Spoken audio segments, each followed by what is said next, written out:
AI কেন্দ্রিক চিন্তাভাবনা আসার কারণ হচ্ছে আমরা এআই টেকনোলজি যখন ইভলভ করলো সেটা নিয়ে নার্চার করছি, সেটার স্কোপ দেখছি। যেহেতু আমার ব্যক্তিগত ব্যাকগ্রাউন্ড, আমরা প্রযুক্তি নিয়ে কাজ করি, তো আমাদের ইম্প্যাক্ট আমরা বুঝেছি এবং এআই যে সব জায়গায় ইম্প্যাক্ট ফেলবে সেটাও বুঝেছি।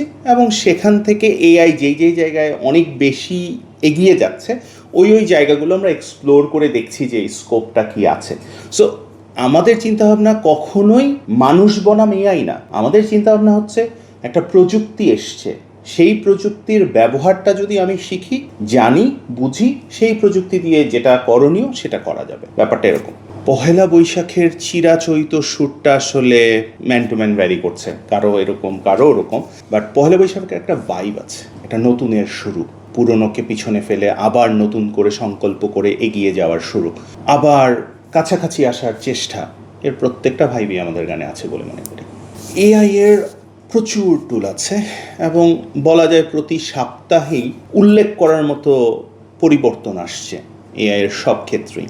সো সেই ক্ষেত্রে সাধারণ ব্যবহারকারী হিসাবে বা এআই প্রযুক্তি ব্যবহারকারী হিসাবে আপনাকে খোঁজ রাখতেই হবে যে কোনটা ভালো কোনটা নতুন। সেই জন্য আপনাকে চোখ কান খোলা রাখতেই হবে, কারণ আজকে যেটা আপনি ভালো পাচ্ছেন ওটা এক মাস পরে ওই জায়গায় থেকে যাবে, কিন্তু এক মাস পরে আবার নতুন জিনিস চলে আসবে। তো ইটস এ জার্নি। আমরা প্রথমে যেটা নিয়ে কাজ করতাম এখন তা নিয়ে কাজ করছি না, আমাদেরকে ইমপ্রুভ করতে হচ্ছে। যদি আমি ভেরি লাস্ট এই গানটা নিয়ে কথা বলি, এই গানটায় আমরা সোনু এআই ইউজ করেছি সং জেনারেশন, এডিটিং, কম্পোজিং, এগুলো সব কিছুর জন্য। লিরিক্স তো আমার লেখা, আর তারপরে আমরা ইমেজ মডেল ইউজ করেছি। আমাদের আগে স্টোরি তৈরি করতে হয়েছে, ওই স্টোরিটা আমরা বানিয়েছি। বেসড অন দ্যাট স্টোরি আমাকে একটা গানকে 40 থেকে 60টা সিনের মধ্যে ভাগ করতে হয়, সো সেইটা করেছি। সেটা তৈরি করে সেই সিনগুলো জেনারেট করতে হয়েছে আমাকে ইমেজ জেনারেটর দিয়ে। তার আগে আমাকে প্রপার ইমেজ প্রম্পট তৈরি করতে হয়েছে। ওই proper image prompt, brain storming, এই সব কিছুতে জেমিনি, চ্যাট জিপিটি, এই ধরনের টুলগুলো আমরা ব্যবহার করেছি।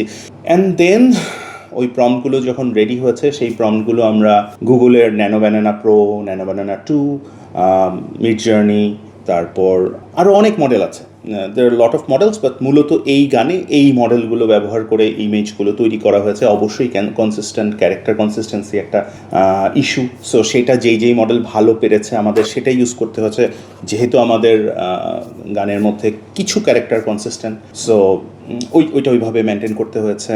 প্লাস এটা বানানোর পরে আবার আমাকে যেতে হয়েছে ভিডিও জেনারেশন করতে, যে এগেন ভিডিও প্রম্পটের দরকার হয়েছে, এবং এখানেও প্রচুর ইস্যুস আছে। ইস্যুস বলতে হচ্ছে খেয়াল করতে হয়, এটা একদম আপনি যদি প্রফেশনাল সিনেমেটিক ভিডিওগ্রাফির লেভেলে নিতে চান, আপনার প্রম্পট ওই লেভেলের হতে হয়, আপনার ইমেজ ওই লেভেলের হতে হয়।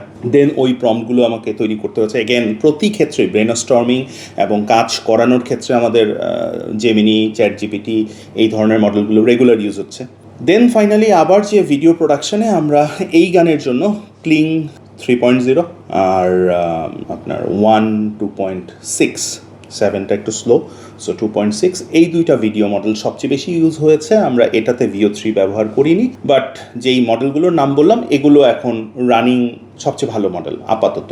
আবার কিছুদিন পরে আবার বদলে যাবে, যেমন সিডেন্স 2 চলে আসছে, এতদিন ওয়ার্ল্ড ওয়াইড অ্যাক্সেস ছিল না, এটা 2-3 দিন আগে এসছে, বাট এই গান আমাদের তার আগে করা, সো ওইটা ইউজ করা খুব একটা হয়নি। ওয়েল, আপনি যেটা বলেছেন এটা ট্রু, কিন্তু ব্যাপারটা এরকম না যে আবেগ তুলতে পারে না। যে চ্যালেঞ্জটা আমরা পেয়েছি সত্যিকার অর্থে সেটা হলো শব্দের উচ্চারণের সময় আবেগে সমস্যা হচ্ছে না। হ্যাঁ, আবেগের গভীরতা তো একটা কণ্ঠের প্রকাশে আবেগের গভীরতা এদিক ওদিক যাবেই, এবং এটা ডিপেন্ড করে আসলে আপনি কত ভালোভাবে ওই এআই ইঞ্জিনকে গাইড করতে পারছেন, মিনস কত ভালোভাবে প্রম্পট করতে পারছেন যে আপনি কি চান।